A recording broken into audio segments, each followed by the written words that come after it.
A lot of fun. And we're sort of celebrating like the biggest bill of its kind ever signed. And it's going to make this country into a rocket ship. It's basically really good. Mr. President, you met with a lot of House Republicans yesterday. What shocked us? Yes. I think when you go up the bill, it was very easy to get him through, yes. You know, we went over that bill, and the point after point, biggest tax cut in history, great for security, great on the southern border, immigration is covered, and we covered just about everything.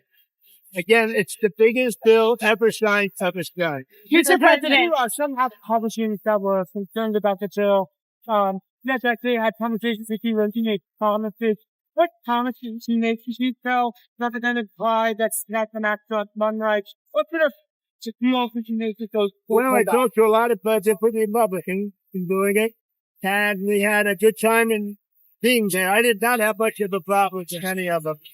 As you know, we had 2 negative votes, but we had whatever it was. You hope you get them to agree to yes?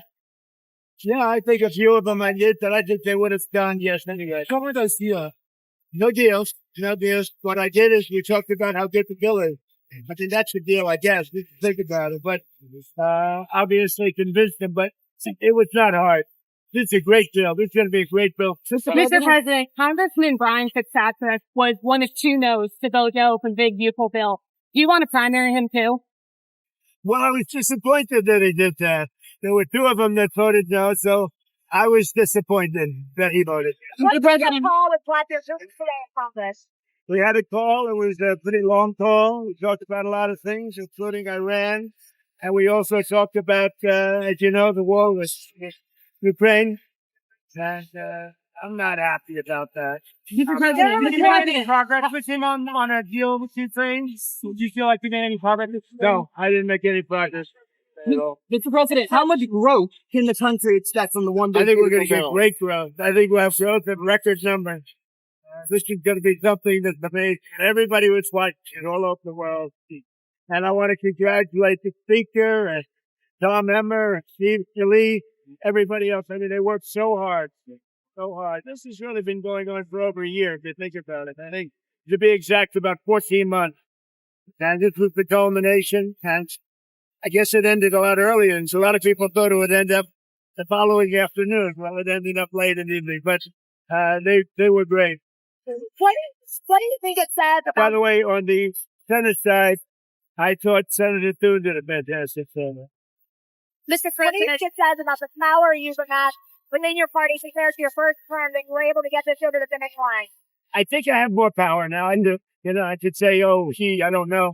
I think I probably do because we've had a great record of success. My first term was very, very successful. We had the greatest economy in the history of our country. I think we're going to blow it away this time. But we've proven certain things, and I think probably it's got more gravitas, more power. You signed a trade deal with Vietnam yesterday. Great deal, 40% on transshipping. Can we expect any more of that for next week, sir? So we have a couple of other deals, but my inclination is to send a letter out and saying what tariff they're going to be paying. It's just much easier. We have, far more than 170 countries. And how many deals can you make? And you can make good deals, but they're very much more complicated. I'd rather, and I've been like this from the beginning, I'd rather send out a letter saying this is what you're going to make do business in the United States. And I think it'll be well received. I think it's just so many countries. And, then they go specific. Let's do this, let's do that. Beef, ethanol, and I'd rather just do a simple deal where you can maintain it and control it. You're going to pay a 20% or a 25 or 30% tariff. You put in a record amount. And we're going to be sending some letters out starting probably tomorrow, maybe 10 a day to various countries saying what they're going to pay to do business with the U.S. Mr. President, intern of the Republican congressman was gunned down last night in Washington, D.C. Do you think it's time for Congress to take back control of D.C.? I think that D.C. has to become a very safe place. And they're not going to let anything bad happen to D.C. That's our beautiful D.C. And we're not going to let anything get, and we'll have something to say about it next week. Why did he pull that? Why did he pause weapons in Ukraine? Why did he pause weapons? We haven't. We're giving weapons, but we're giving so many weapons. But we are giving weapons, and we're working with them and trying to help them. But we haven't. You know, Biden emptied out our whole country giving them weapons. And we have to make sure that we have enough for ourselves. So you got what message is Who you with? to your heart? No, for one thing. Mr. President, President, there's going to be a Iran. lot of symbolism tomorrow when we sign the one big beautiful bill on Independence Day at the White House, picking up a 250 years of American independence. What message should Americans be getting tomorrow when you sign this bill? Well, I think it's going to be really a message you're proud. You're going to be proud of your country because our country is doing fantastically well. The economy is great. You saw the stock market. We're setting records, and in every aspect of our country, we're doing well, despite the fact that we inherited millions of people that shouldn't have been here. And I think we have crime stats that are coming out that are showing the lowest numbers we've had in many years. And that it also despite the fact that a lot of people are here that shouldn't have been let into our country. So they're going to be very proud tomorrow. So we're dining at about 5 o'clock. And at about 5 o'clock, we're going to have B-2s and F-22s and F-35s flying right over the White House.